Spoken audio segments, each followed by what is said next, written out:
Spoilers are a tricky thing I used to not think a lot about. I've been spoiled a few times on things, but personally never in a way that made me feel like avoiding the media in question. I don't know if people actually do that. If anything, the real issue is that certain moments lose impact.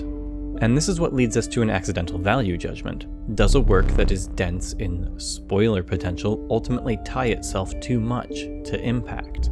I thought in the process of making this video I'd have a better answer to give you, but truth be told, this essay shaped itself in a different way than I expected. And no, sorry, this isn't one of those video essays that starts out about some mundane thing and then transforms, at least not in a way that says much of anything. Given the audience for this is pared down, and I don't hope for much on this one, I've taken some creative risks, some indulgent, some inspired, some necessary. If you're new here, somehow, this won't be the best representation of my work. It's going to be about spoilers and the video game Inscryption, and naturally, I can't talk about those things without spoiling Inscryption, so the expectation is that you don't care and are just here for me, which is admittedly very kind and kinda odd, or that you've played the game before watching this. You know, to get the intended experience. Hey, wait, isn't that a weird thing we do? Intend an experience, intended enough that going in blind is a specified form of media consumption? There are games with their value entangled in an experience to differing degrees. We're well past the era of high scores and games as raw challenge or skill tests. Games have narrative, themes, layers of mechanics, games within games, all with so many more intense than slapping an aesthetic onto a challenge. Immersion is a big element to games that we just sort of talk about like it's an expectation, when in practice, video games have only really gunned for that more recently, only been closer to capable of it more recently. And intended experience games are a similar beast to immersion. To be obvious, they're both centering an experience of play, but on another level, there's something to how both an immersive game and an experiential game intends the player to feel something beyond accomplishment and fun. Experiential games are, of course, to a degree immersive, and immersive games are an experience, but I'm using the terms to draw a line here. Outer Wilds can be immersive, but it isn't trying to be Skyrim-style immersive, you know? Skyrim can be an experience, but it isn't something that demands the player go in blind. Exploration is of course part of Skyrim, but that can't be ruined by just one or two statements. It's ruined by having a terrible compass system. The shared element here is the illusion they create. There's a depth beyond the game, beyond what is literally in the game, something that excites the imagination, something I've internally called parallaxing for a long time. To clarify that word, parallaxing is the use of foreshortening and depth perception to create an illusion of depth. You may know it from, for example, windows in games. They're a small constructed space beyond the flat window intended to provide the illusion that the building isn't just a flat box, to let our minds imagine it is a full building without using the resources of a full building. Lore and world building also rely to a degree on this parallaxing. I mean, at this point I'm basically describing anything that prompts the use of imagination, but think of the books in Elder Scrolls games that invite an imagination of depth, or the unmarked edges of the map in Elden Ring, things that have you imagine a wider world. And so unto Inscryption in a different way. There are actual paratextual elements like ARG bits to Inscryption, and that does in fact lean into immersion and experiential play all at once. But there's also implied things, unfinished games, glimpses into what could have been, things intended to get us to imagine. Many games have parallaxing illusions, both literal and in the way I'm using the word, implying a broader world, implying a living city out of a PNG on the horizon. Inscryption's parallax is to get you to, on some level, believe the card game is a real game, a playable thing. To get you to forget predictability, to imagine Leshy as an opponent more than as a DM-style guide. The art of this illusion and its impact on such an experiential game can't be understated, but it can be hard to articulate, to point at and go, ah, that's a moment where I felt it, and maybe that's a sign the illusion is good. But once you've beaten the game, had the experience, you can, with hindsight, understand the tricks. You see the foreshadowing and foreshortening you weren't meant to before. But you also can break the gameplay side of it. And so, let's talk about those tricks and how it all comes together to create Inscryption across several layers. A few years ago now, before the plague even, I worked in an escape room for a short time. The job ghosted me, or as friends put it, I escaped. My job was to oversee the game and to feed hints when asked, and occasionally to tell people to stop trying to rip padlocks off of filing cabinets.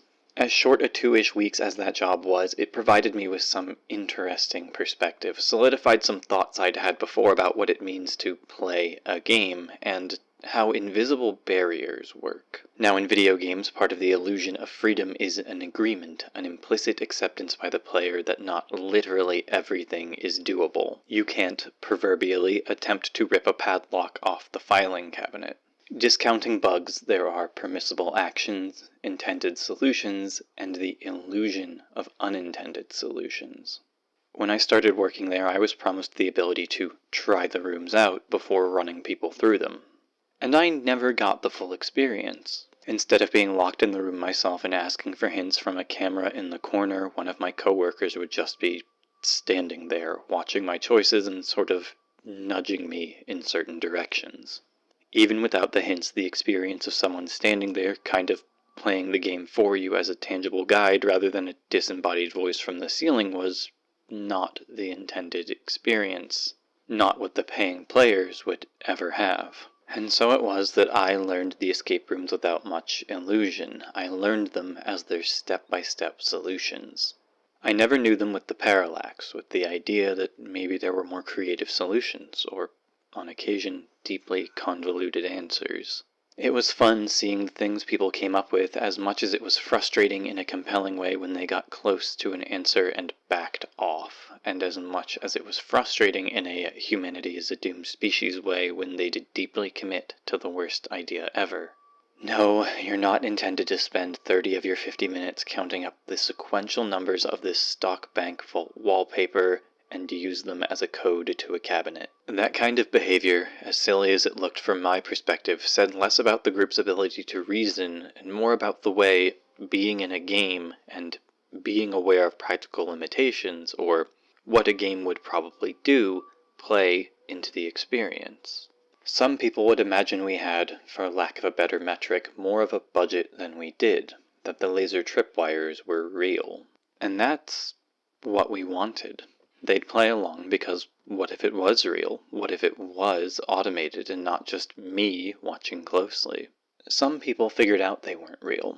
What's interesting is the ones who kept it to themselves versus the ones who'd stop to tell everyone, who would spoil the game. Some guests would assume deeply complex solutions or imagine systems were asking much more of them, that they were more complicated than we could make them, bringing in expectations from outside media, things they'd seen on TV, read in books, played in other games. Every manner of pull the right book off the shelf and the bookcase becomes a door, so to speak. And on the other end you had the padlock people, who, of course, weren't thinking in-game with the idea of game intent. They were thinking, well, we need to get in there and breaking the lock will get us in there. Somewhere in the middle is the what if we're just not pulling on this drawer hard enough people, and, to be fair, on occasion the experience would be bugged. The room reset wrong, a lid slightly too tight, deterring exploration from the other end, a fear they'd break it, and in turn putting a damper on, or worse, a stop to, their run. A fundamental part of Inscryption is when you realize that it takes place in a room. The table isn't just a diegetic conceit of where the game is happening, it's a physical space you can leave. You are jolted out of the paper cards and the map and little figurines and roleplay masks and into a context, trapped in a cabin. Later, the same idea, but stuck in a factory. Except this time, in the second 3D space, we know more. We understand the context that brought us here and should now physically recognize the world on 2 layers. We are expected to recognize the new game, the world remade, to recognize that Botopia is the same world as Inscryption the pixel game was. We carry, thus, experiential knowledge with us. And from this familiarity, there's a small subversion that might stand out, something hidden by our expectations. It is, in the grand scheme, a little thing, but it stands for a certain willingness to subvert and reward.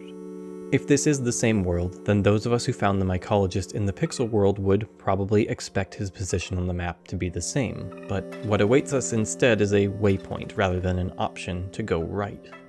And then you realize you've been set up with another expectation, a mechanical one, that the game subverts here. On this screen, and this screen only, there is a non-cardinal direction that the player can move. We've been trained the whole time to assume that this was not possible, and from here on, we will check corners.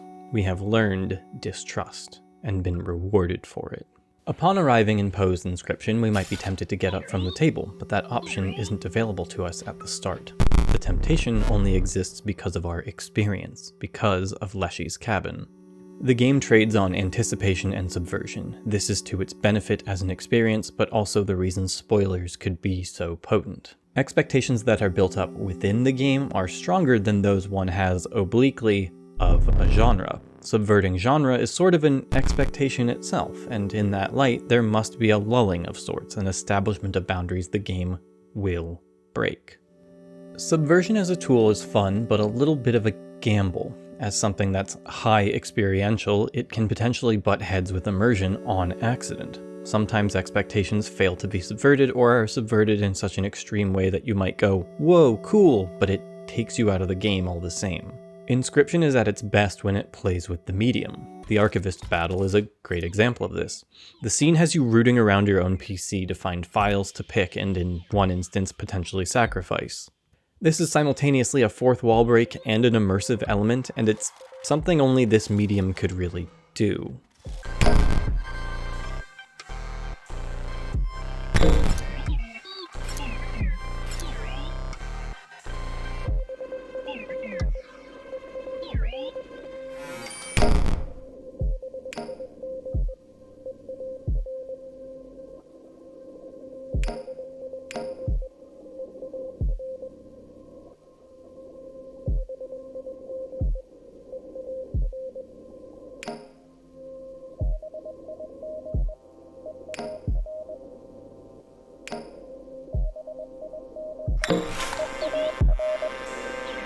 In fact, it reminds me of a softer version of an old pair of horror games that genuinely did mess with your computer, did create files and take control, and do things to mess with you. What Inscryption does is lesser than that, but more than something like, say, Psycho Mantis.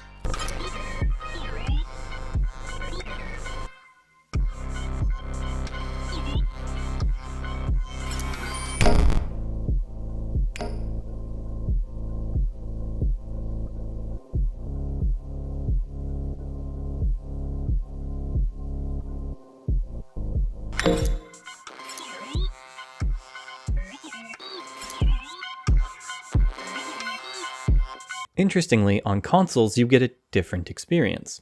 The console is not a computer and thus cannot use one's own actual computer and list of files as something to click around, so it invents one, a canon PC for the game. Luke's PC. There's a blurring of layers within the game. We spend time immersed in one thing and ignore the rest until a reminder occurs. With the PC intrusion, we are amused with what the game is doing, in a way that might also, for some, remind us that we're just sitting at our desk playing a game. Of course it can access our PC directory. Tons of programs do that. But it's still exciting in the moment, and the loss of that on consoles is replaced with a different experience, a different immersion. When it's Luke's PC instead, it makes the player Luke on a different level. Let me distinguish something. There is Inscryption, the game Luke finds in the woods and plays, and there is Inscryption, the game that we play. Floppy disk Inscryption is where we find the gameplay of Inscryption, the real game. It's semantic in some sense, but we need to keep those separate for the sake of talking about Luke and layers. You, the player playing the game, take on different roles, while simultaneously being all of them in some sense. You are at Leshy's table and die when photographed, but you are also Luke playing the games, and only really reminded of that in the choice moments where he chimes in. And from that, we can recognize different layers, different planes of immersion. The plane of immersion shifts from being in Leshy's game to being in Leshy's cabin to watching Luke's YouTube clips to being Luke, playing the game as him. Not controlling him as a person, but with our inputs being diegetically his. And then to forgetting Luke, being re-immersed until he exclaims or his battery dies, and then back to forgetting him. Until we can't, as his story is integrated into Inscryption, the floppy disk game, to the destruction of Inscryption, leaving us with nothing but Luke. And then nothing. And in the midst of that obliviation, we stop on Leshy's lair with a very different context. Do you see what I mean? The slowest subversion to wash over the player is there with Leshy, because it requires recontextualizing the game with planes of immersion in mind, requires something the player hasn't been taught yet. His antagonistic nature is punctuated by killing you. Every time you fail a run, he kills you. It doesn't get much blunter than that. Tipping the scales with sacrifices of teeth and an eye, the sacrificial nature of his game itself, the whole place feels like a coercive trap, and that he's toying with you just as much as he's playing with you, if you follow. The swirling eyes and bodily sacrifice, being trapped, and a figure you can't fully see giving you instructions. It's reminiscent of the Saw movies in a way that makes me feel like it doesn't require you to have watched them to get it, but relies more on their cultural footprint, relies on players unconsciously drawing on that impression, on the references, so to speak. You are in a horror setting. You are trapped. You die. And yet, we have to remember something. It's just a game. Even within the game, it is revealed to be a game. Leshy's game is a manifestation of one variant of a game that resets, and in resetting, transforms. Luke plays that game, but it is still a game. Luke is not physically trapped there being killed by Leshy. He is, like us, playing a game within which the events are happening, and is in no danger. So it is that, at the end, we are placed once more in his cabin. In the background, the music that once intimidated us now limps to greet us as the world deletes. He asks for a game, for old time's sake, and we indulge without contempt, for in truth there is nothing to forgive. Luke has merely played a game and lost until he won. Leshy is not a true antagonist. He is a guide for play.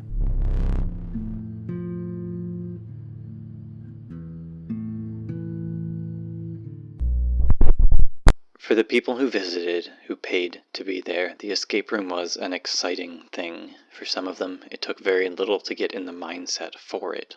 Some people panicked the moment the door shut, as though it really was a trap, a locked room, a real structure, and not a 2-inch thick wall set up to divide what was, in other seasons, some kind of trade show floor space. Of course, they knew it wasn't a real bank vault or Pirate's Cove or what have you, but there still was a reverence for the idea of being locked inside somewhere. Even the slightest bit of joking, teasing them beforehand with a "good luck, you're gonna need it" type remark could unsettle them. Some people would go in and want to be good, to get a good grade in escape, I suppose. Others wanted to be the one to crack the case. Either of those two would be most likely to split off from the group and not be a team player, but rarely did they end up solving things. For me, it could never be more than a job. There was the satisfaction, I suppose, in how people would have enjoyed their experience, but the experience could never be memorable for me the way it was for them.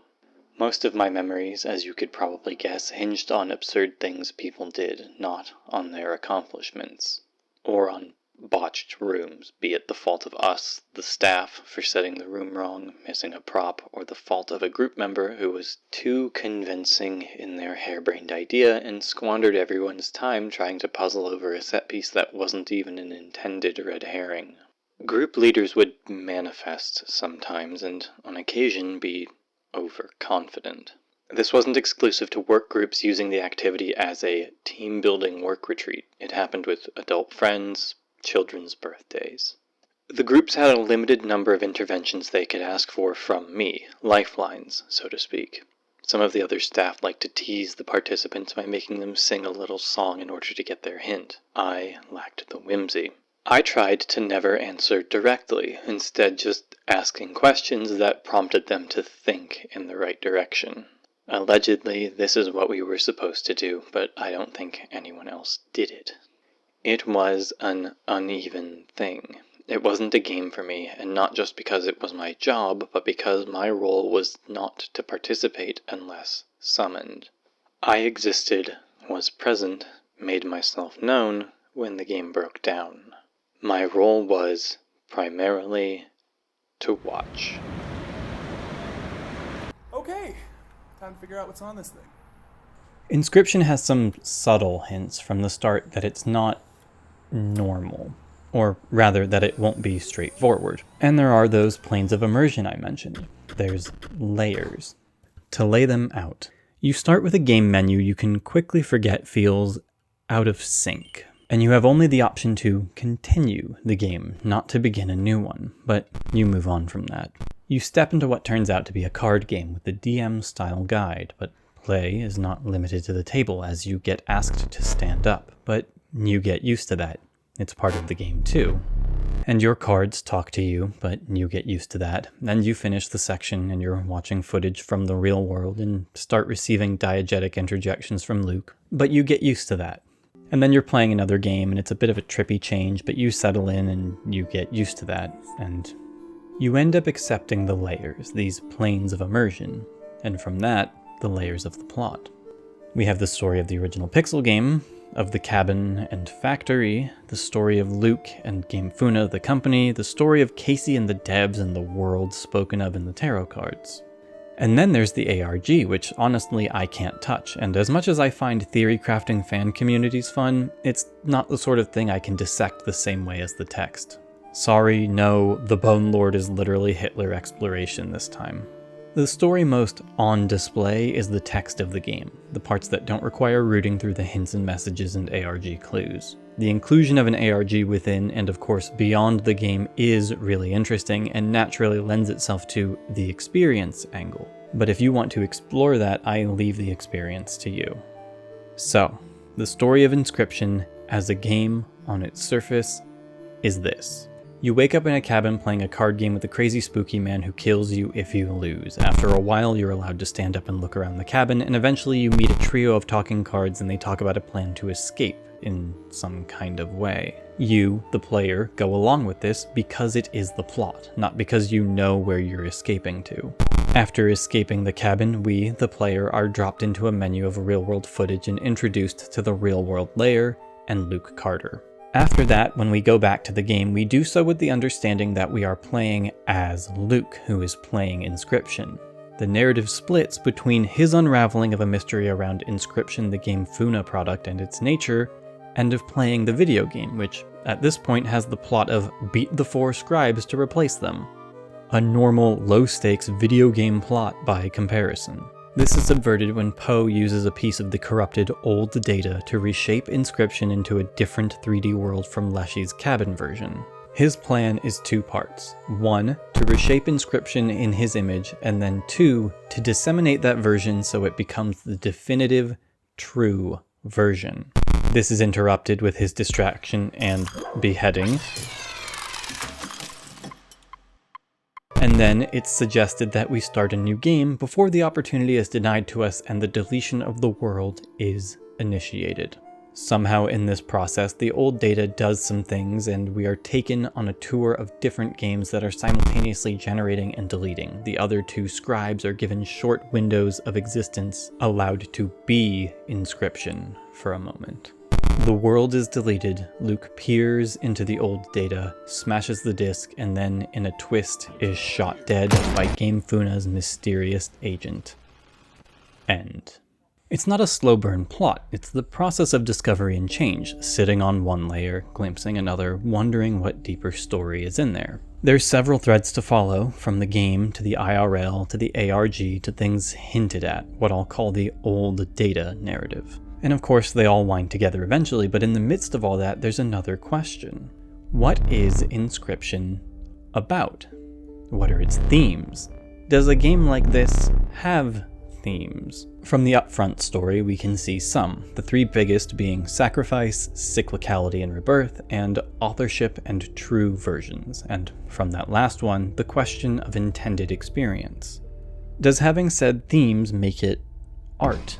Because if we're to either have or circumvent the tedious discussion of if video games are art, the experiential format of Inscryption is a perfect sample from which to ask the question, to judge the potential of the medium. And alongside making you feel and experience, it makes you think, and it wants you to think about the nature of creation, about video games. It intends an experience, but not an interpretation. Inscryption takes a while to reveal themes, and truth be told, even if you're clever and find all the secrets on the way, they don't heavily point towards the broader discussion of what it means to have made a game. It could strike you that this is a game about games because of the multiplayer play, but it won't crystallize till nearer to the end. So, again, sacrifice, cyclicality, authorship, and intent. These are things to look for, be it in narrative theme, mechanical theme, or symbolism. But I want to differentiate the implicit and the explicit, and in turn, to first tackle the idea of symbolism and what that even means. Symbolism has at least two definitions. Lowercase symbolism is simple, the use of one thing to signify another, usually a perceptible thing like an object or animal to represent the intangible, an emotion or idea. Uppercase symbolism was an artistic and literary movement interested in the use of symbols and icons to explore mystical aesthetics, esotericism as an image. Any game as intentionally designed as this with recurring motifs and callbacks is going to involve symbolism. The question, semantically, becomes when something is recurring because it's cool and recurring because it's meant to be recognized as something greater. Inscryption itself is a game that involves cycles and reused elements. That's part of the story, and so from that we recognize things as returning in some sense. The eye of Act 1 is the monocle of Act 2 in another form. The cards are shared between segments. Speaking of the cards, is the symbolism in Inscryption found in the creatures? There are a few that turn out to be characters, and some with which one could probably make an argument for thematic relevance, like the Ouroboros given the cyclicality theme, but overall a lot of them are just cards. There doesn't have to be a 30-minute deep dive into what the mole or blue mage represent, or whatever. That said, there is the douse, but well, perhaps it's best to save that until after discerning what symbolism means. And it does bear note that recurrence is not exactly relevance. In Act 1, we play the squirrel card a lot. There are resource and necessary for the game, but are we going to have to deep dive into the literary significance of squirrels? No. There's not deep symbolism in everything. In fact, the game somewhat eschews symbolism for what I'd call clues, threads that connect to the ARG, stuff meant to explicitly prompt curiosity, yes, standing for something else, but not in a flighty metaphor way, more in a mystery way. The use of tarot cards, however, is built on symbolism as much as aesthetic, an esoteric coolness. So let's do a tiny dissection of the tarot here. First, One day when I was working there, I brought tarot cards with me. The manager's mother worked there too, and she was the church-going sort, but not judgmental, more so someone who respected the potential of magics, in whatever way. For her, the spirit was real. She asked me questions about the cards, knowing nothing about them other than that they were ones that were bad, represented bad things, and didn't take it much further. Death and the devil were presumed literal. She asked if, in a hypothetical, I drew the death card and I knew someone was going to die, would I tell them?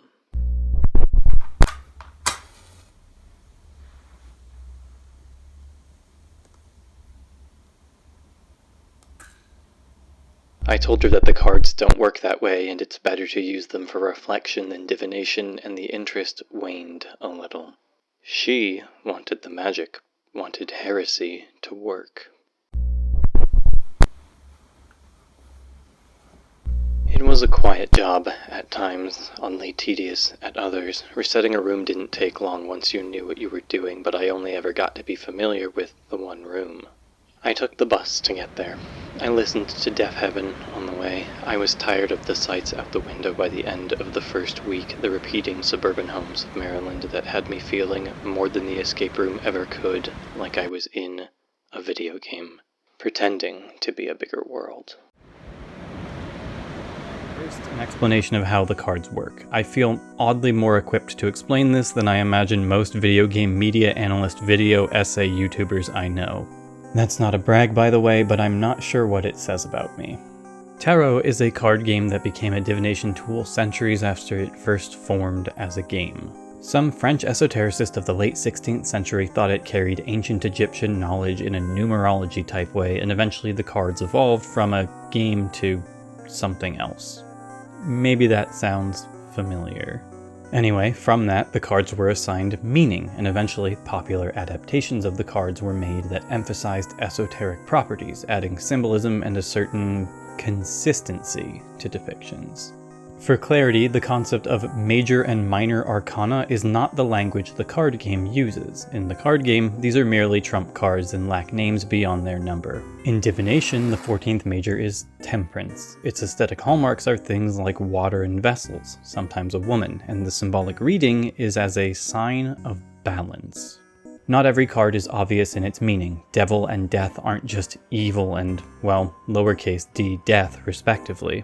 And they aren't inherently bad cards. Oh, and these are interpretations of which there are many. Arguing the supremacy of the Rider-Waite deck because it's popular and old, despite being 200 years younger than the first divination uses, doesn't sit right with me, and it's not like this stuff has some unerring great truth behind it. So take this as my interpretation, and don't hand me or any one deck perfect authority, proper authorship. Ironically, that assumption of ancient authority is deeply integrated into how some people interpret the cards, and why they trust them with deranged questions like, should I break up with my partner of 5 years? I drew the 6 of Pentacles, help. So we come to the 5 cards that appear in-game. I can't promise I'll be brief. They are the Fool, Empress, Death, Devil, and Tower.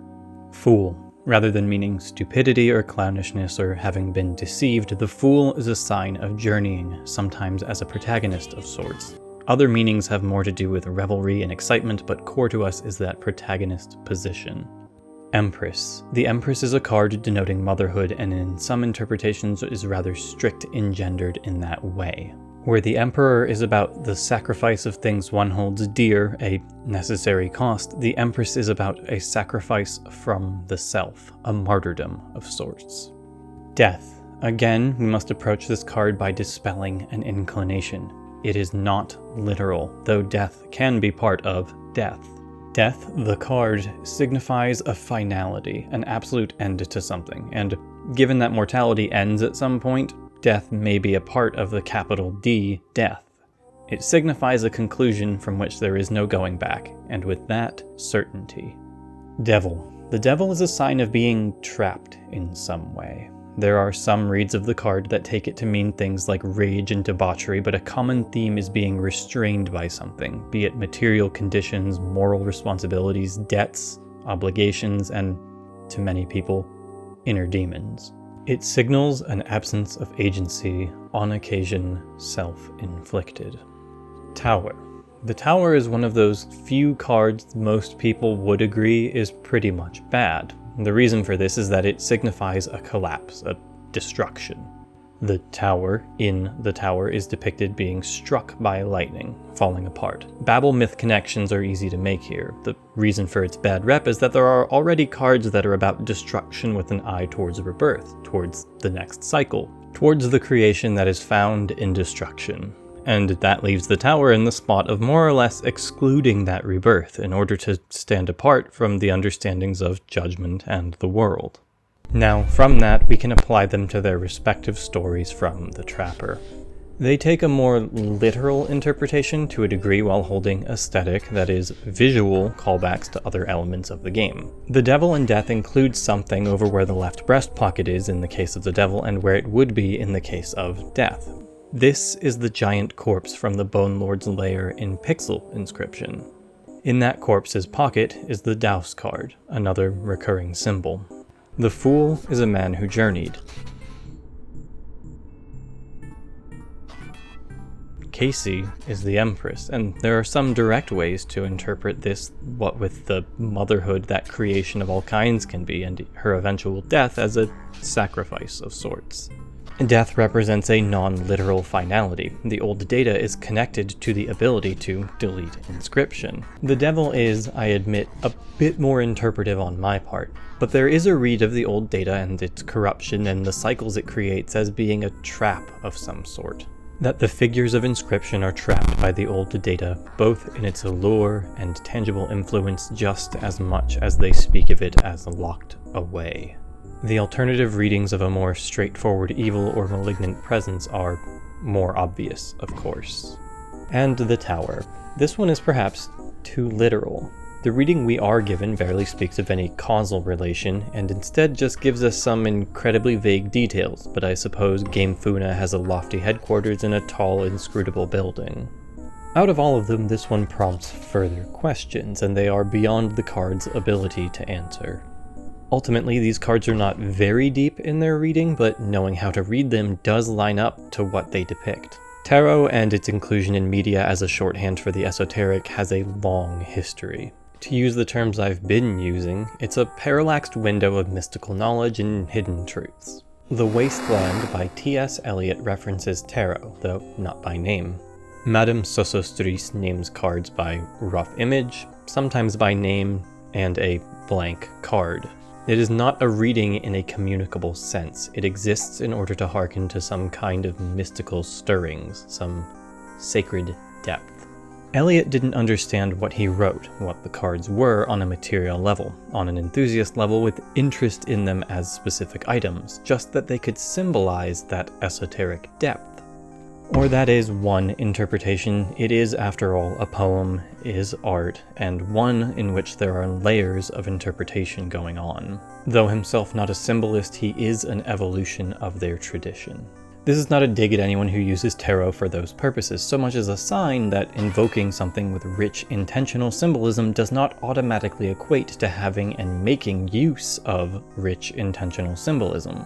It means, for us as readers looking at a work like The Wasteland, like Inscryption, that reading the included tarot cards for depth requires caution, because they're definitely not just blue curtains, but sometimes what they stand for isn't how they're read as individual cards, but the symbol that tarot cards themselves are.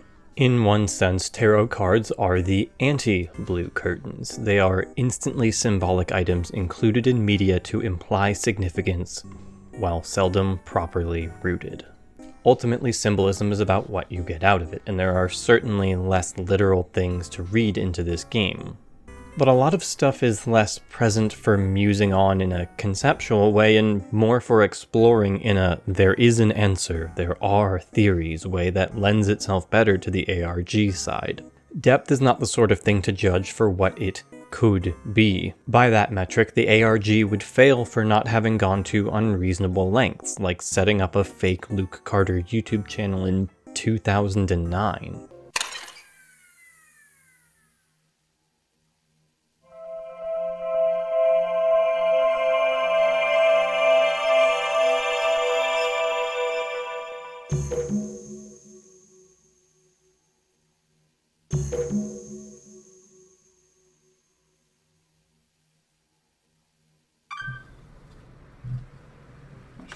At first, I thought I'd have more to say about fellow YouTuber Luke Carter, but we are removed from one another. He makes a kind of content I don't, one I can't necessarily relate to. At most, I can say to myself, what a silly little expansive and diverse job this is, that we can have so different of niches and be the same thing, hold the same title. But there is something that stands out to me in his position as a YouTuber, and it's YouTube.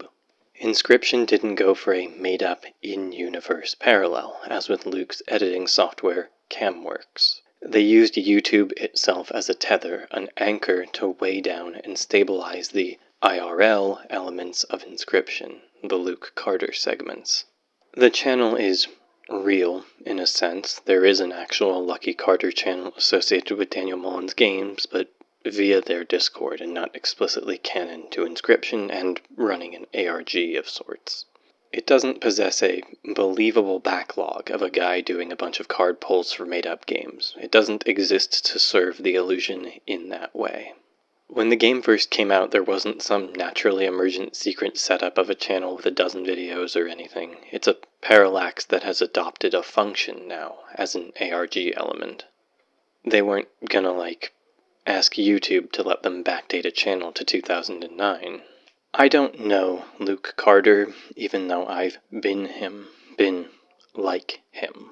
We can't know Luke, even though we see more of him than his intended front-facing channel content.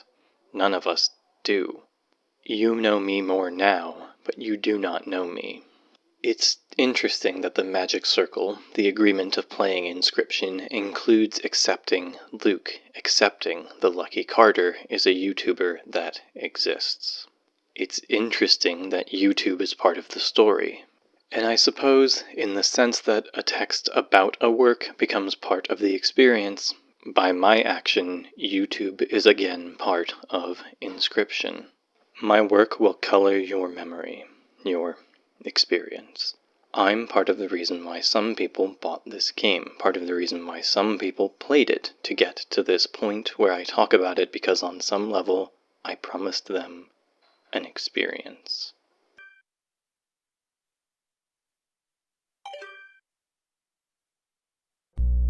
Rather, it is appreciated for the parallax, the illusion it creates, the world it evokes. Symbols and imagery can be similar, and like adding depth to the ARG, the returns can be diminishing. Say you know nothing about tarot, would having deeper connections to the cards add much for you?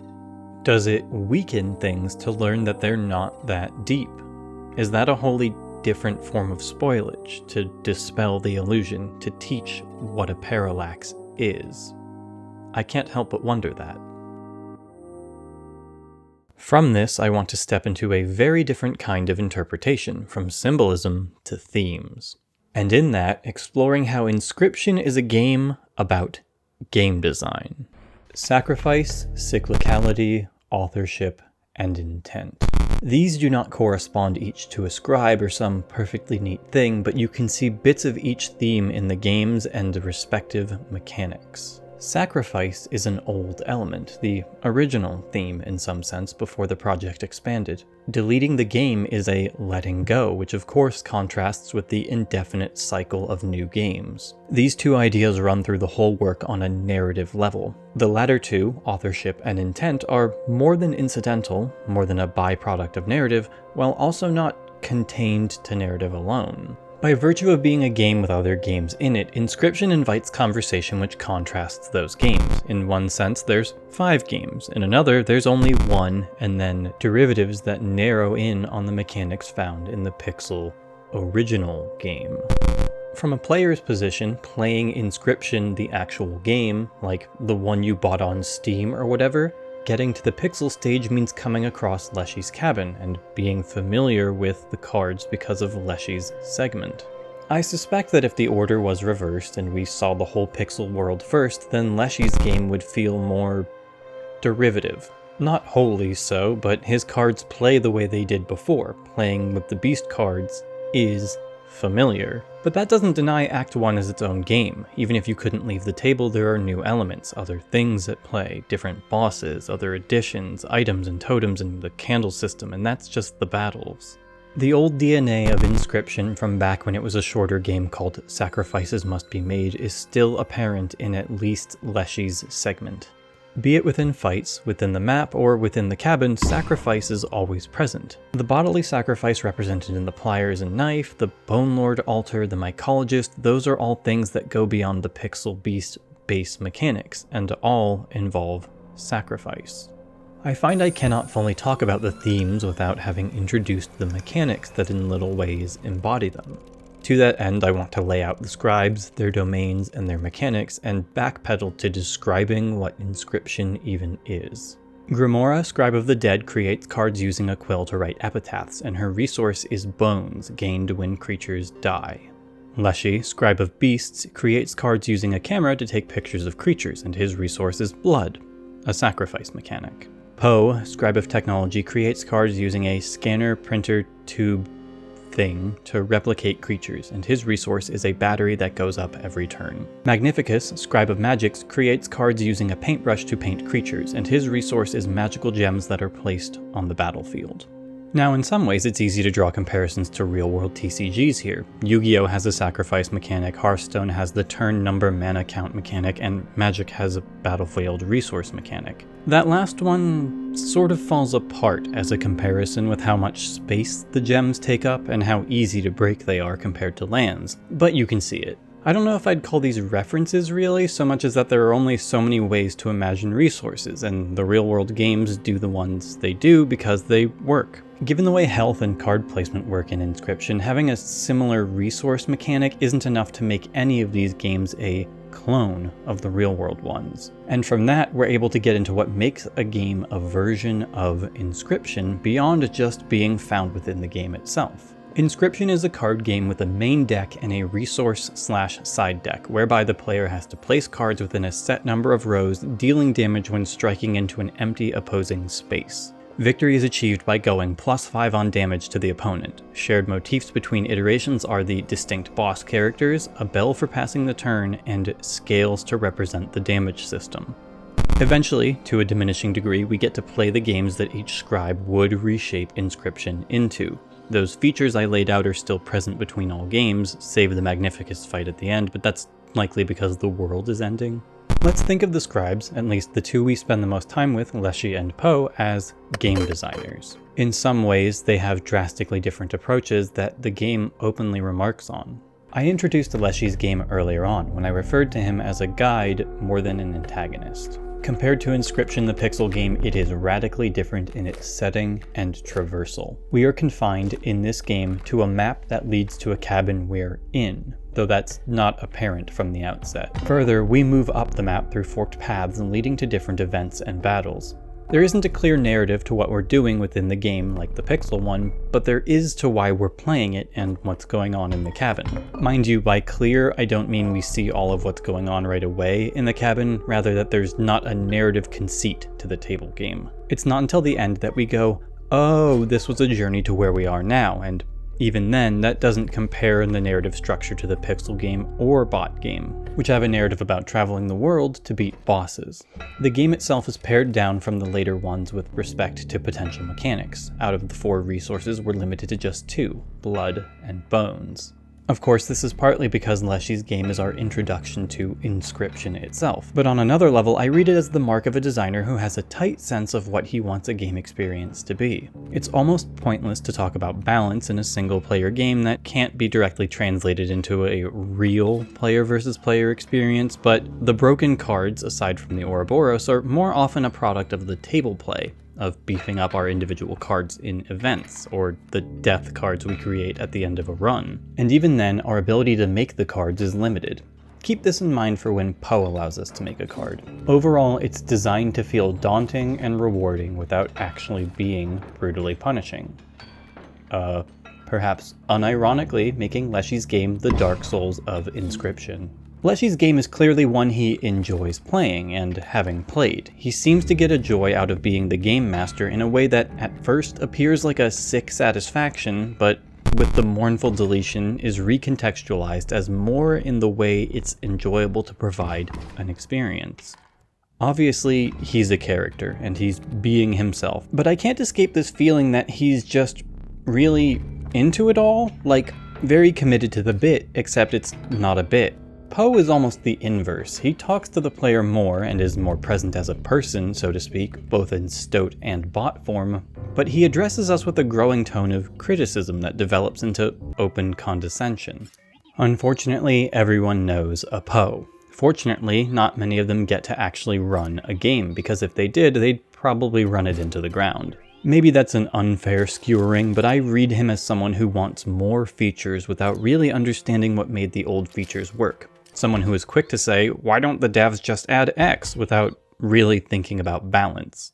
Now, mind you, Inscryption isn't exactly a balanced game as card games go, remember the whole can't be a real game thing, but let's do some contrasting. In the original Pixel Inscryption, there are 4 types of cards with different resources and mechanics connected to them, with a few hybrid cards. Leshy's game only had hybrid cards between his own set and Grimora's. Poe's game, which I'll call Botopia from now on, introduces card traits from each set, with each map region providing a new kind of upgrade one can do to cards. In some ways, this opens the game up and lets the player make deck choices, be it gemifying a card, overclocking a card, or giving it a beast transformation. The gems are a new mechanic to bear in mind, and the bot region introduces the voltage system. The game becomes overburdened with elements. It doesn't go the full way of having sacrifice and bone resources all at once, and the gems are a buff and not a necessity, but it's interesting that where Pixel Inscryption keeps these things separate and rewards combining them creatively, Botopia just forces it all to blend and ends up unwieldy. There's one big thing to note here, by the way, which is that while all the reinventions of Inscryption have a side deck and a main deck, Pixel Inscryption itself made no such distinction. And from that, the game opens itself up to a different balance question, which is that of strictly better cards, even when contained to just being a single-player game. There's no reward for thematic cohesion, even as the player strives to supplant one of the scribes, and from that, hybridization is the smart way to play. Playing a beast deck, for example, it was strictly better to replace one's no-ability zero-cost cards intended for sacrifice with a zero-cost card from Grimora that has an ability. There's no downside. Point being, it's not that Pixel Inscryption is a perfect game that Poe fails to improve or tinkers into dust, it's that his interest in changing the game is not creative.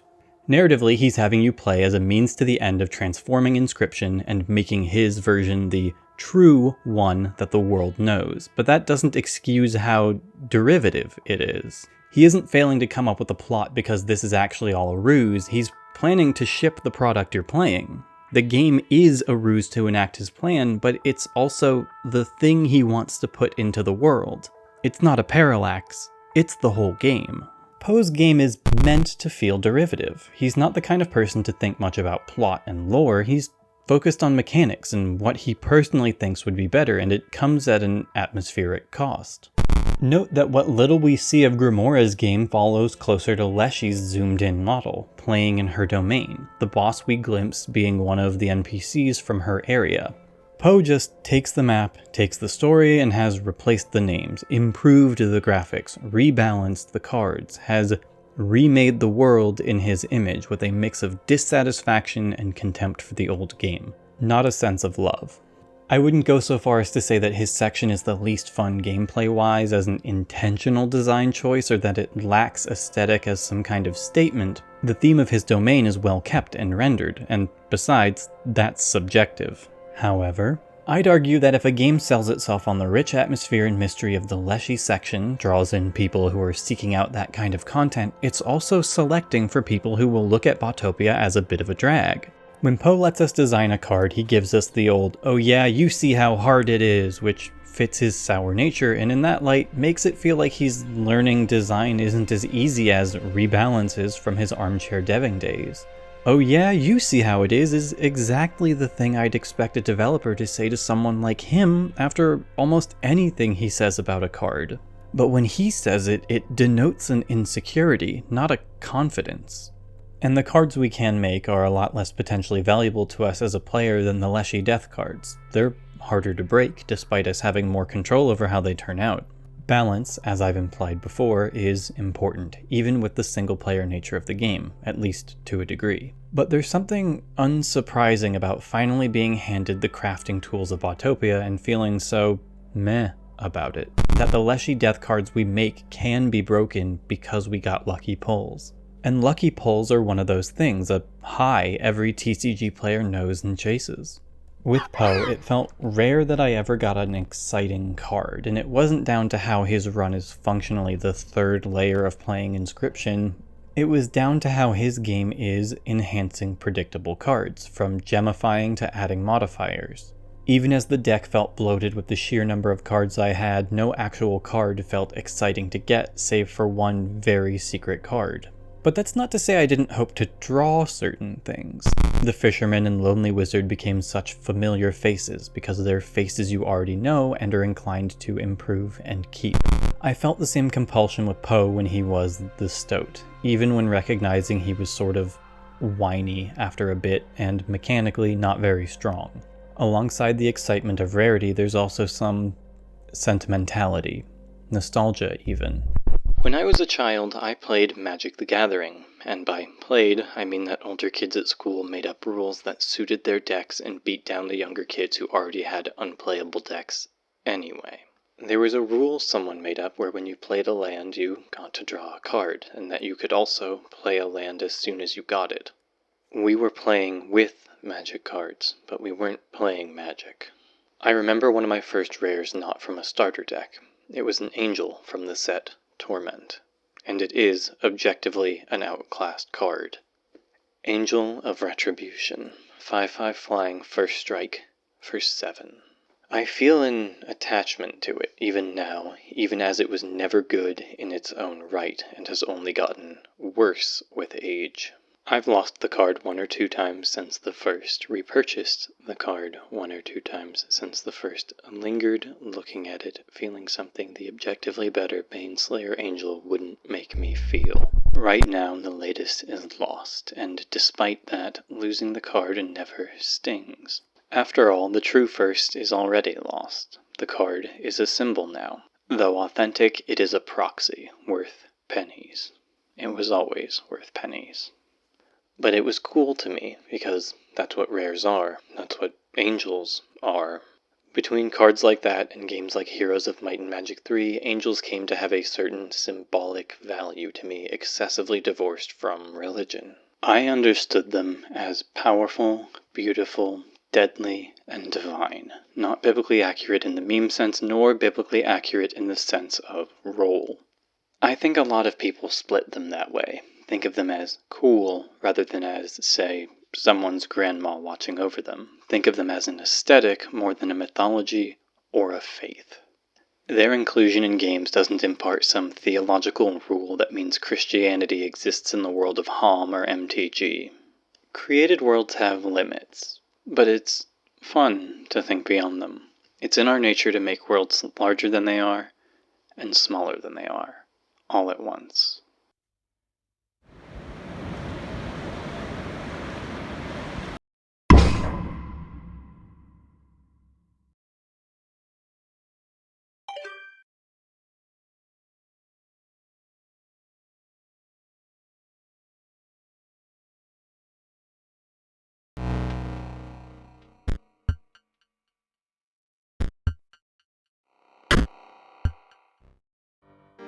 At the risk of a deep pretentiousness, I'm going to say something painfully postmodern here that sounds like nonsense words.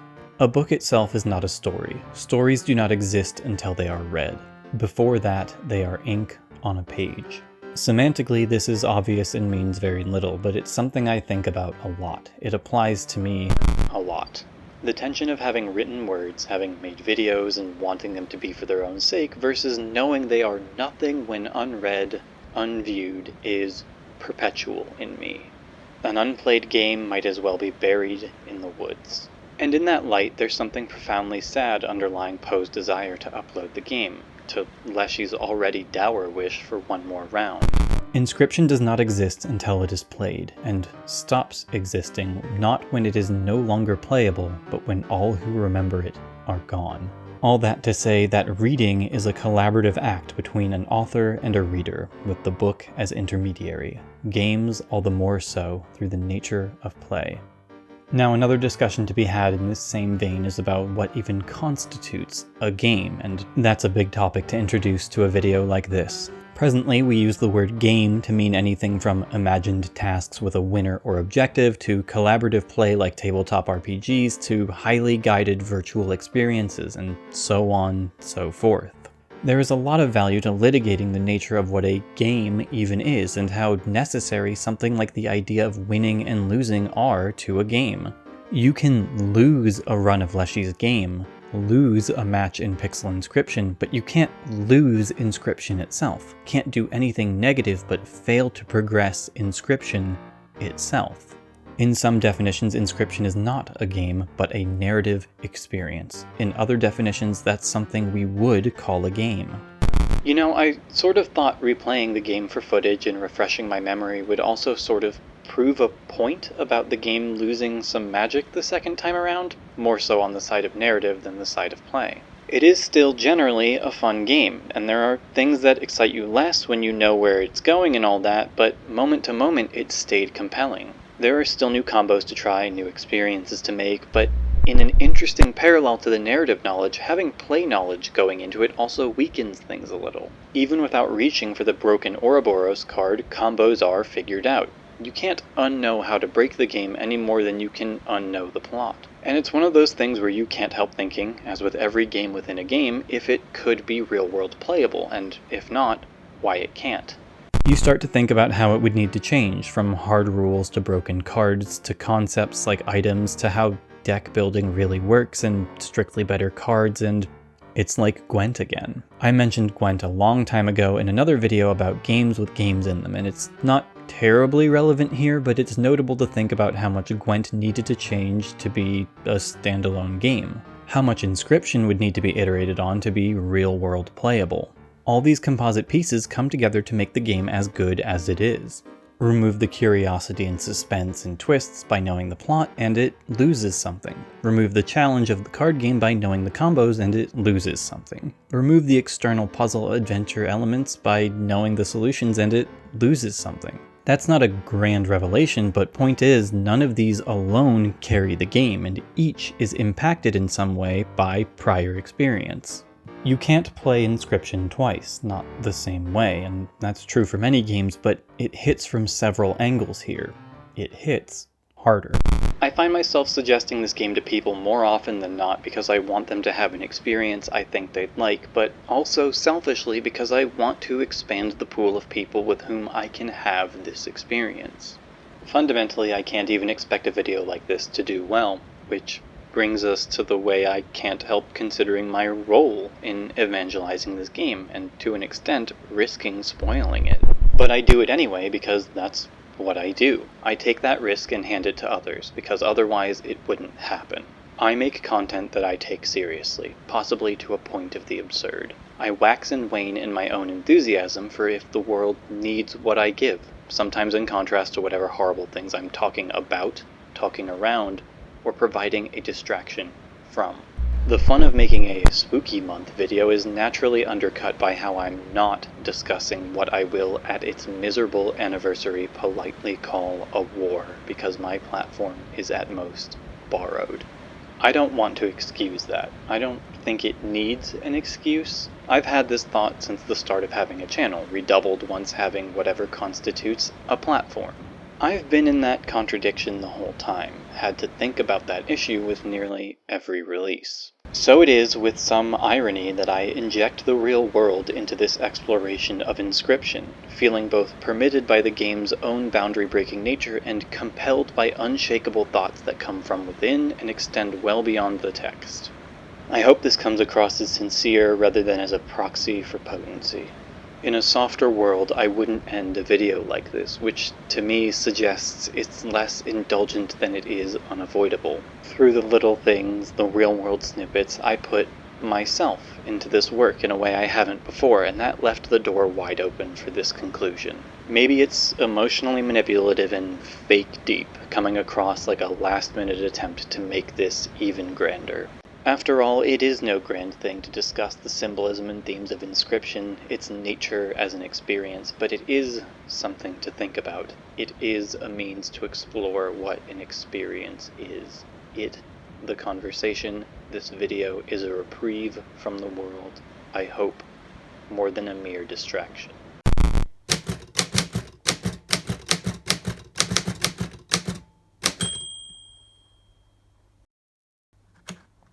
Much like the depth of a work is an infinite pit where the illusion, the parallax, starts somewhere, there is an infinite doubt that can creep into creation around how a work will be taken, will be understood, if it will be understood. And in the interaction between author and work and audience, I cannot diagnose where the fault of disconnect happens. But I've had that thought for years. In writing poetry, something more interpretive than a YouTube video, it's both a deeper concern and easier to soothe. It is, after all, interpretive. I intend a general vibe, and there is a message somewhere, but I accept that the work is one of interpretation, art. But a YouTube video like this, an essay as they're called, is not the same. I don't want to be interpreted, I want to be understood. The intended experience is singular, and from that, what I do is not art. If someone doesn't get it, perhaps I was not clear enough. I cannot wave away every detractor, every "this could have been 5 minutes" comment as a weak attention span, every "don't undercut yourself" as a disinterested nuance, every contradictory reply as a miscommunication, as a wrong audience or odd expectation on the viewer's part. I tend to default, likely more often than is true, to assuming that there was always some way I could have communicated correctly, where the viewer would agree, would understand me had I ordered my words right. Perhaps that's natural, but even if it is, I can logically see how it's foolish, all while still doing it. And from that, I assume a failure on my part to impart my intended message, my intended experience. But I can't, with much expectation, earnestly say now that I intend an experience.